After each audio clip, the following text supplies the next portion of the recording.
Completing an APT with a young adult.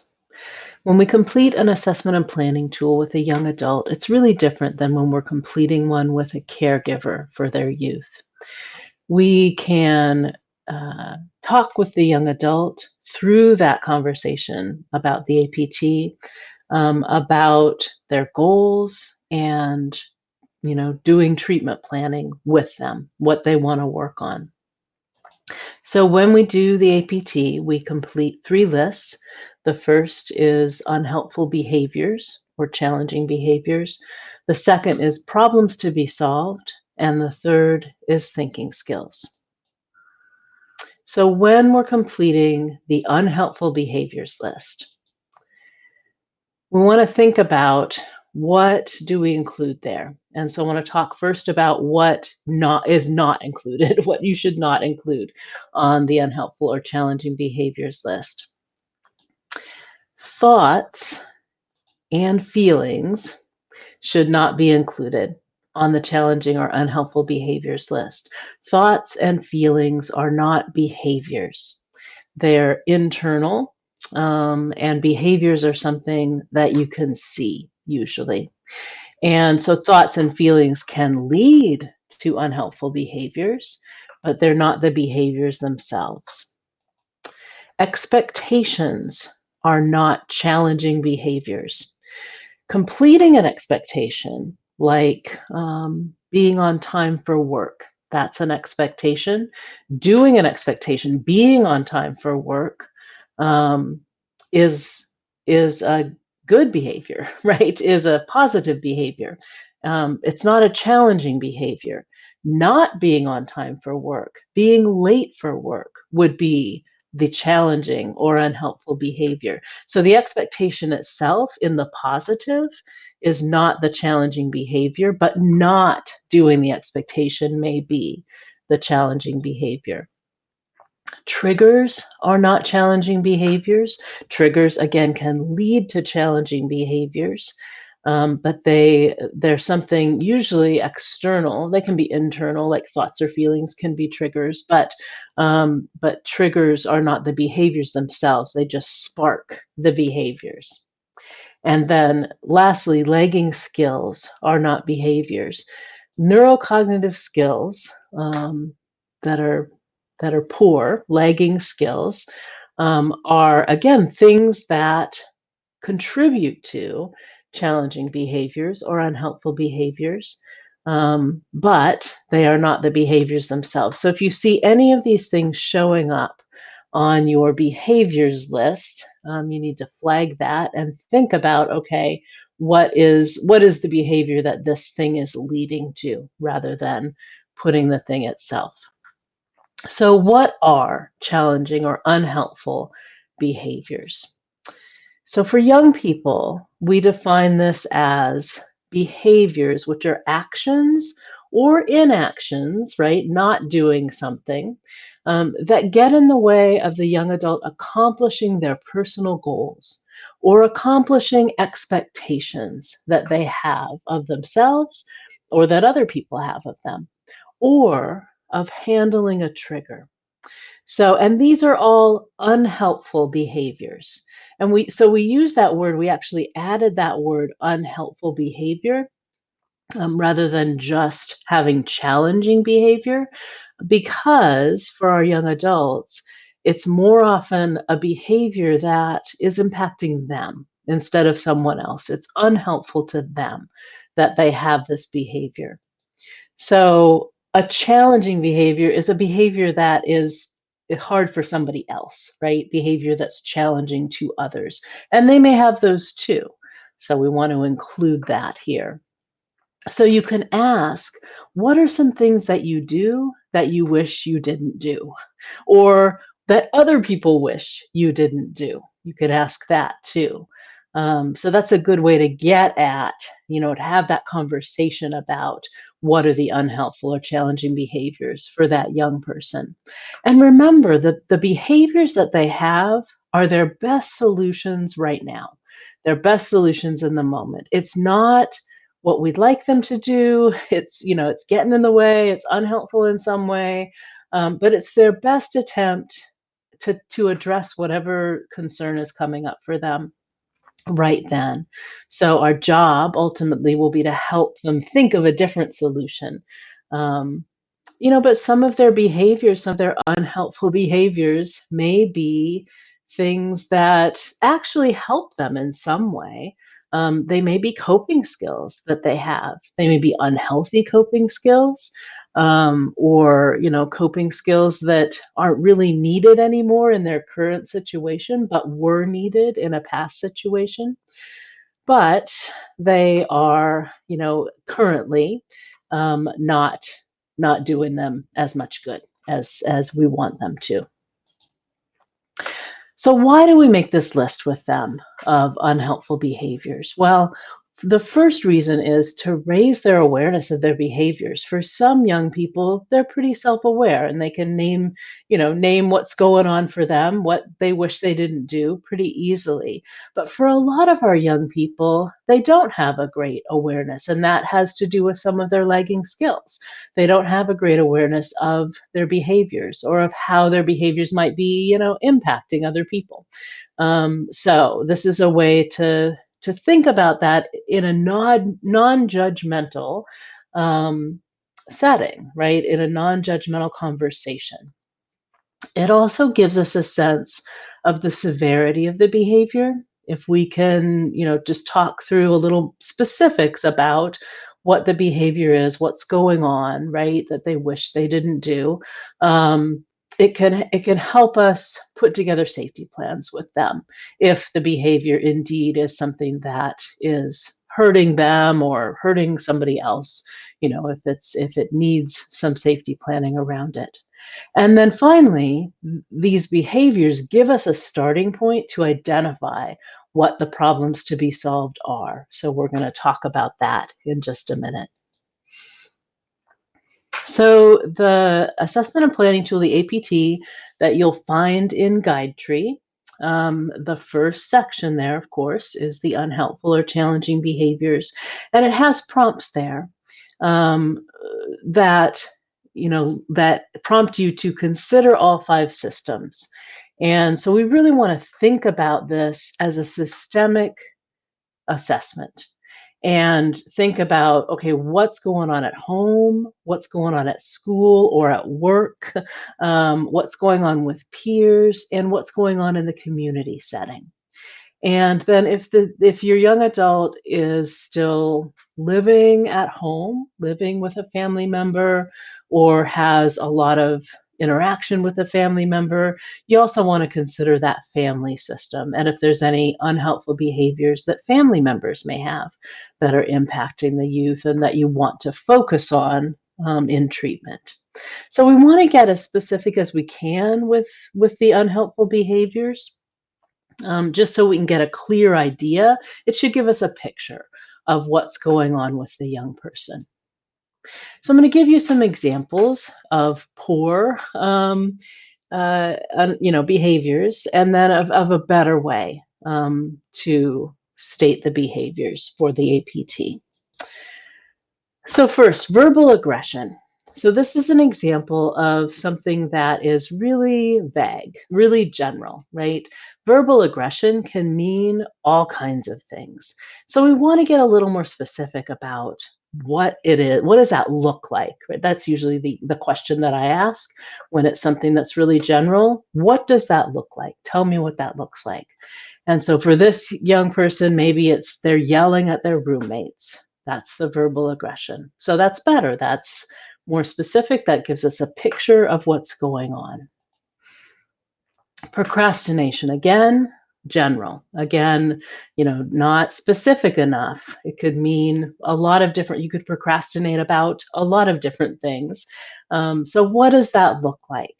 Well, for this young person, putting off doing homework assignments until after 10 p.m. the night before they're due. So that's a good example, very specific example of procrastination.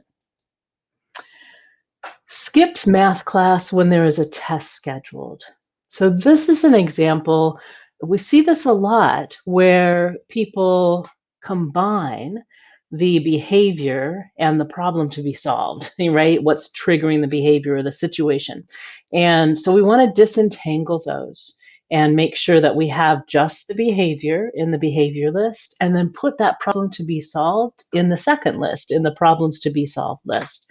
So here we've got skipping math class, that's the behavior, right? But when there's a test scheduled, that's the trigger. That's the situation in which they have the behavior, they skip the math class. So that goes into the problems to be solved, and we just leave skipping math class in the behavior list. Here's another example of that where it's combined. So smoking weed in the park when peers pressure him. Smoking weed in the park is the behavior. And that happens when peers pressure him. So that's the problem to be solved. We're going to move that to the problems list and just leave smoking weed in the park in the behaviors list. Depression. So here's an example of a feeling showing up in the behaviors list, right?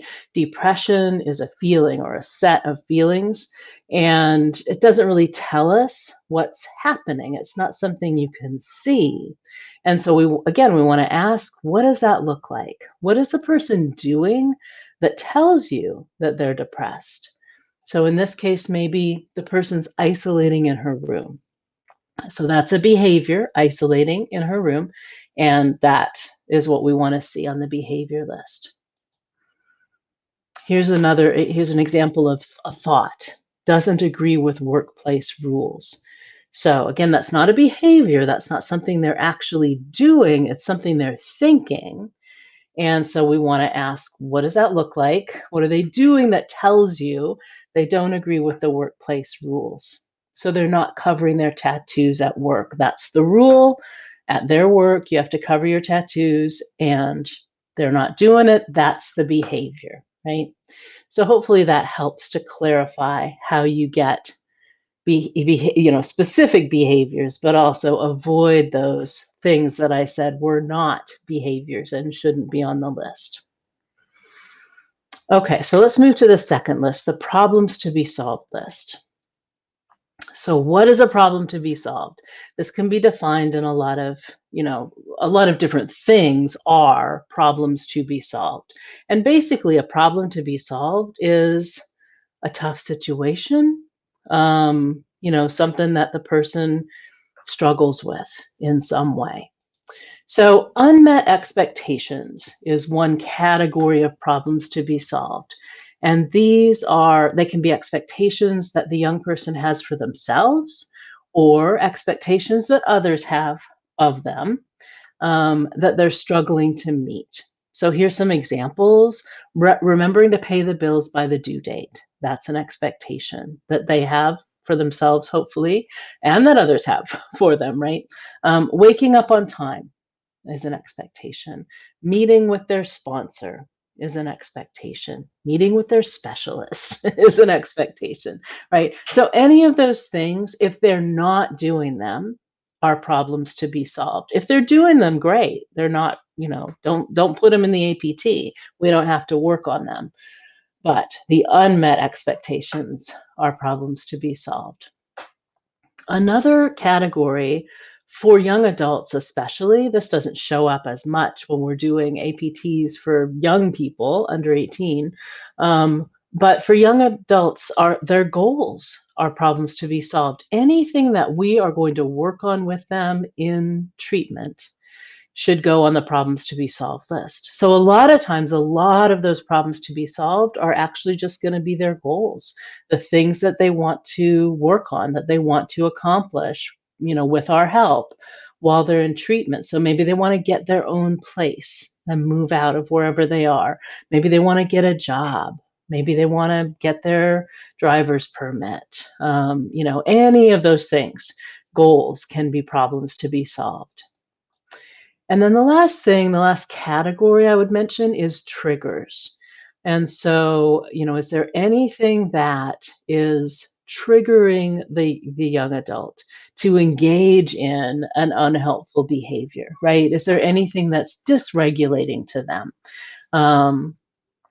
And that could be people, it could be situations, it could be places, things, whatever the triggers are.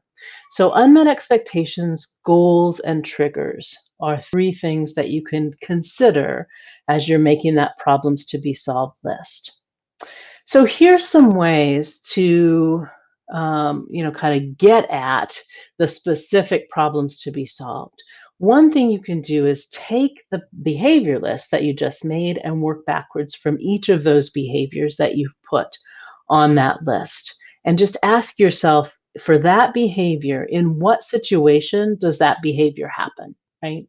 Um, that won't work for all of the behaviors, but for a lot of them, it'll make sense. So here's an example: the behavior of isolating in her room. In what situations does she isolate in her room, right? And so thinking with the youth about, when does that happen? When are you doing that? What's going on when you're doing that, or right before you're doing that? And so for this person, maybe when her roommate has friends over, she goes to her room and stays there and isolates. Or when her face is breaking out, she doesn't want to come out of her room. Or when no one is liking her post on social media, that's when she starts to isolate in her room. So those are three really distinct problems to be solved that we could put on our list. And they're going to be separate on the list, because there's going to be, different solutions for each of those things. Here's another way to get at problems to be solved. Consider, what are the expectations or demands that are hard for the youth to accomplish, right? What are they being asked to do, or expected to do, or expecting themselves to do, right? That they're not doing. So here's some examples. So getting to work on time. It's a good example for a lot of our youth, I think. Expectation that they don't necessarily achieve. When it's time to do homework, so that's a hard situation, right? Homework, a hard expectation. It's hard for them to do it. So that could go on the problems to be solved list. Meeting once a week with the specialist. That's often something that we see on the problems to be solved list. Giving their roommate their portion of the rent money by the first of the month. So another expectation. So that's going to generate probably a few problems to be solved if you think about that. So as I said, we're going to consider the young adult's goals, the things that they want to work on during treatment. And these aren't necessarily things they're failing to do yet. They're things that they'd like to tackle and like to do in the future. So here's some examples. So getting a driver's permit, right? Completing the FAFSA, saving up money to buy a car. That's a lot of times that's a goal that young people have. Finding a daycare for their child, or applying for jobs nearer to their home so they can get there a little easier. So any of these things could be a goal, and there's lots of other possibilities for goals, and they should also be listed on the problems to be solved list. Now, these aren't things that you're necessarily going to have Plan B conversations about, but you may be doing some psychoeducation around, here's how you complete the FAFSA. Let's go look at some information and, get on the website and see what the steps are. Or, you may be doing some direct skill building around some of these things. So it's not necessarily a Plan B conversation, but it's still something we want on the problems to be solved list, because it's something we're going to address in treatment, right? These are the things that we work on with the young people that we're serving. The last thing you want to consider is the triggers, right? So are there things, think with them, ask them about, are there people or places or things or situations that are hard for you, right? Or dysregulating, or are things that lead to some of your unhelpful behaviors sometimes. What are the things that trigger that? Most young people understand that word, triggers. So here's some examples. When a peer says something mean about her hair, that sets her off, right? When it gets really loud and busy at work, that can be really overwhelming. So that's just regulating. Or so there's something about the math teacher's deep voice when the youth hears that certain voice, maybe it reminds them of somebody that they've been abused by or had trouble with in the past. Sometimes we won't know why the trigger is a trigger, and that's okay. But if we can identify that it is a trigger, then we can start to think about how do we manage it in a better way. So, any of those things could be problems to be solved. So, what I see happening is on the problems to be solved list often is that we get things that are really general, and then it's hard to have a plan B conversation about them, because it's too big. It's hard to nail down a specific solution that can work for a really big general problem. So, here's some examples of too general problems to be solved, right? So, peer conflict, right? When does the behavior happen? Well, whenever she has conflict with peers, or when somebody says no, or, completing hygiene is an expectation that's not met, or homework. So, all of these things are too general. So, what do? We gotta get specific. We gotta drill down, right? Problems to be solved, it's very important that they be as specific as possible, especially if we're gonna have plan B conversations because we can't get a specific solution if we don't have a specific problem to solve. So, how do we get specific? We use our situational analysis. And, so if we use this when we come up with a general problem to be solved and drill down with this tool, it'll really help us to get a specific problem to be solved. There's another tutorial where we'll talk about using the situational analysis specifically. But basically, right, you're going to ask, like, who does that happen with, or who's around when that happens? What's going on when that happens? What's the youth being asked to do, or be asking for, or what's the situation specifically? When does it happen? Is there a specific time of day that it happens, or a specific day of the week that it happens, right? That's really about time. And then where does it happen? Is there a specific environment that it happens in? Is it when they're at home, or when they're at work, or, out in the community?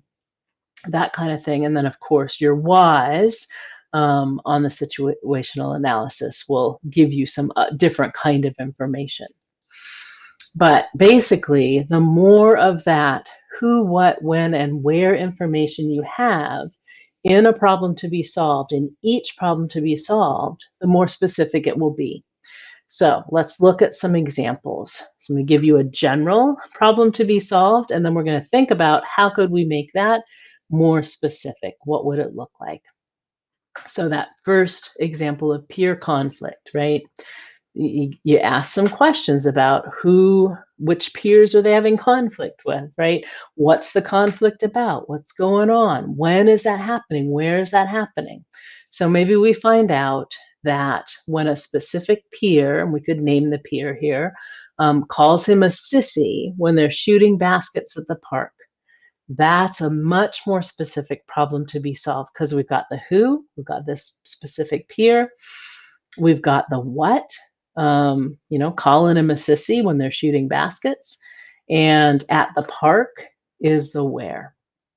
So, and maybe it's, he always goes on Saturday afternoons. So you could add the when as well. Let's look at another example. When someone says no to them, that's a trigger, right? So let's get more specific. Who's saying no? What are they saying no about, right? That kind of thing.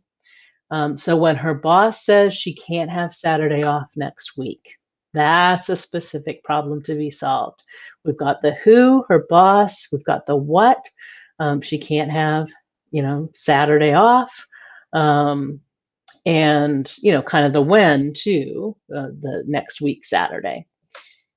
All right. How about completing hygiene? Hygiene that's so many things. That's, you know, taking a shower, brushing your hair, brushing your teeth, putting on deodorant, wearing clean clothes. It could be anything. So let's get specific. Brushing teeth and using mouthwash twice a day. So there's a much more specific problem to be solved. How about homework? That's again, that's a category of things, but there are lots of different classes, lots of different kinds of homework. So completing the assigned math worksheet and turning it into the teacher the next day. You've got some who, what, when, where information in there that makes it much more specific. So whenever you're faced with a problem to be solved that seems too general, do that situational analysis, try to get at the who, what, when, and where information. When a problem to be solved is a goal, the situational analysis, you can still use it. Again, we can talk about that in another tutorial. But try to break the goal down into manageable pieces. A lot of times we come up with goals, or the young person comes up with a goal that is pretty broad. And to be able to work on it effectively, we need to break it down. So here's a couple examples. So get a job, right? That's a goal for our young adults. They want to get a job. But there's so many steps to that. So let's break it down, because we're going to have to work on each step individually and help them in different ways with each step. So, check the job posting sites daily and identify what you're interested in. Complete job applications. Send follow-up emails maybe after you've sent in the applications. Identify what you're going to wear for your job interviews. Role play an interview with your specialist, right? All of those things, very different steps that we would do different things to help them accomplish. One more example, get a driver's permit. So again, break it down, right? You got to get the manual, you got to study the manual, take some practice tests, you got to schedule at DMV. So there's some steps there that we could include in our treatment plan, right?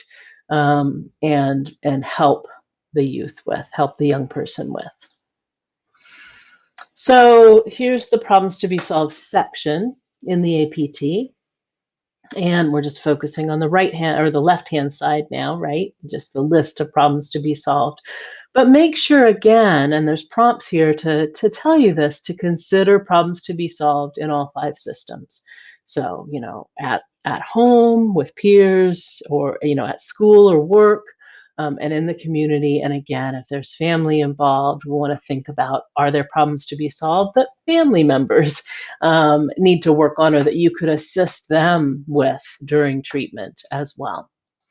And then these boxes, this box that says need to gather more specific information from others, that's a box that you can check if you have a general problem to be solved. And maybe that's all you have for now. That's okay. Put it on the list so you can remember it, keep track of it, but check the box to indicate, okay, here's something we need to do a situational analysis about. Here's something I got to talk to the young adult about more to get more information so that we can get more specific goals here or problems to be solved. So just use that box and check it. Okay, so the third list on the APT is thinking skills. So why are we assessing thinking skills? There's a couple reasons in my mind that this is helpful to have this conversation with young adults. And the first is just to raise their own awareness, right? And to help them understand that what they're doing, the behaviors that they're having, are not because they're bad people, right?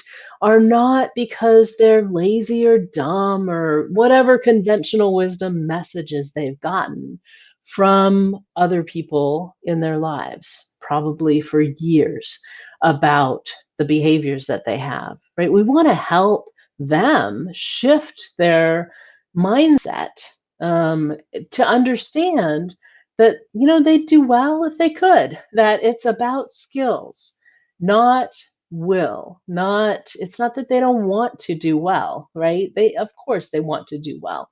But sometimes all of us have lagging skills that get in the way of us accomplishing what we want to accomplish. So it really helps when you talk specifically about thinking skills with a young person.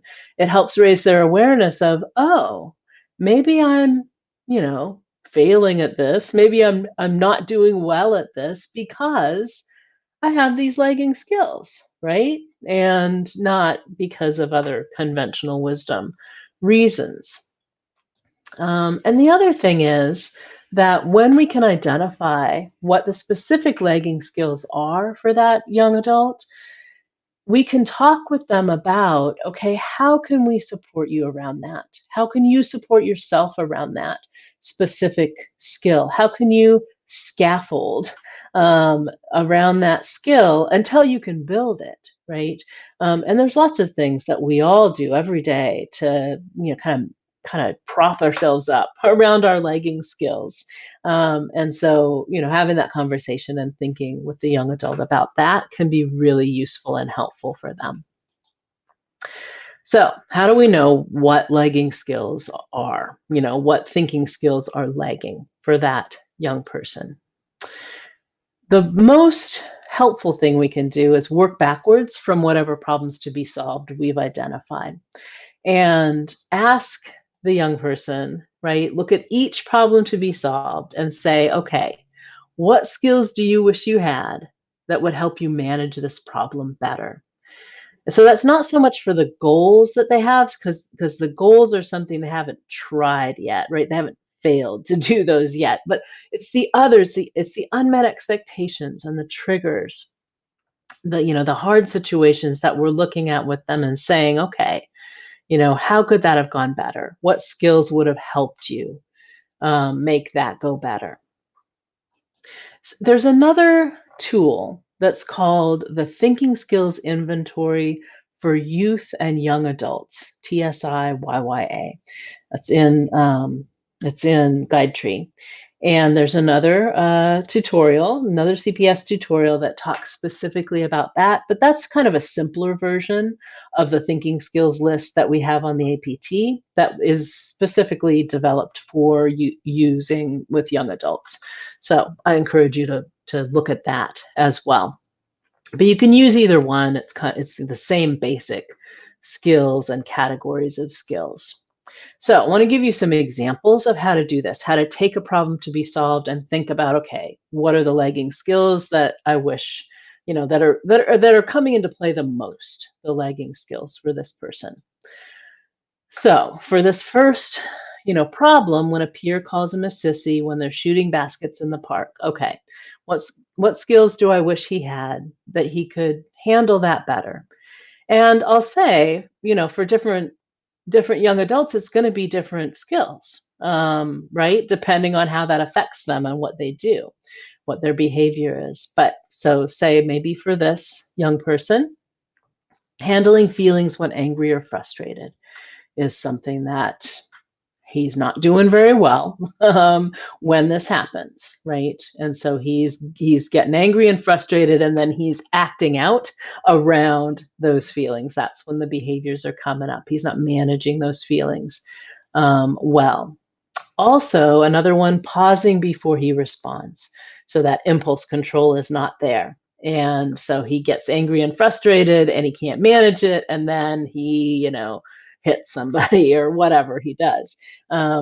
He doesn't have the impulse control to stop and take a deep breath and think about, okay, what do I want to do here, right? So maybe that's the lagging skill. What about when her boss says she can't have Saturday off next week? What are the lagging skills there? Well, not taking things too personally may be one. So, for some young people, they hear that and they're like, "Why does my boss hate me? Why can't I ever get anything? Can't go right for me." Um, But really it's not about them. It's about there's 2 other people on vacation next Saturday, and there's not enough people to cover the shift, and so, the boss needs them to work, right? It's not personal, it's situational, but they don't have the skills to see that, to manage that. Handling feelings when disappointed may be another lagging skill that comes into play there. All right, so brushing teeth and using mouthwash twice a day. Why might that be a hard problem to solve? So keeping track of time, maybe it's just about I forget to do it. I get going in the morning and then I'm rushing to get out the door and I'm like, oh, whoops, forgot to brush my teeth. Um, Maybe it's understanding other people's points of view. Maybe it's not that important to the young person to brush their teeth and use mouthwash, but it's important to the other people around them that they do it, right? Because their breath stinks. And so, but they don't get that. They don't have that skill to appreciate other people's points of view. Last one, completing the assigned math worksheet and turning it in to the teacher the next day, right? So ignoring distractions may be one lagging skill. It's just hard for them to sit down and like get it done without getting all distracted by other things that are going on around them in their environment. And then sticking with things that need a lot of attention that maybe aren't necessarily very fun, but you got to do them, right? So sticking with that homework and until it's done. So, just an example, these might be the lagging skills for these problems to be solved. So in the APT, right, the second page is the thinking skills page, and all of the thinking skills are listed there in the 5 categories. And then there's these 2 rows of check boxes, and one says why, and so that's for the young adult. And the other says "oh," and that's for an other person. We don't often use that when we're working life set or with our young adults because there's maybe not another person involved in the young adult's life. Maybe you would assess the lagging skills for their roommate, or if they're living with a caregiver, living with their mom or whatever, you might assess the lagging skills for that person. Um, but a lot of times you'll just leave that blank if there's not anybody else that you're thinking about lagging skills for. So for the young adult, you're checking the biggest or the most troublesome lagging skills, right? Because it would be easy, especially for some young people to look at this and say, oh, well, everything, right? Just check everything. But that's not very helpful when we're trying to think about what are the specific things that they need support around right now? So let's narrow it down. Let's narrow it down to the things that pop up the most or that cause the most trouble for them, right?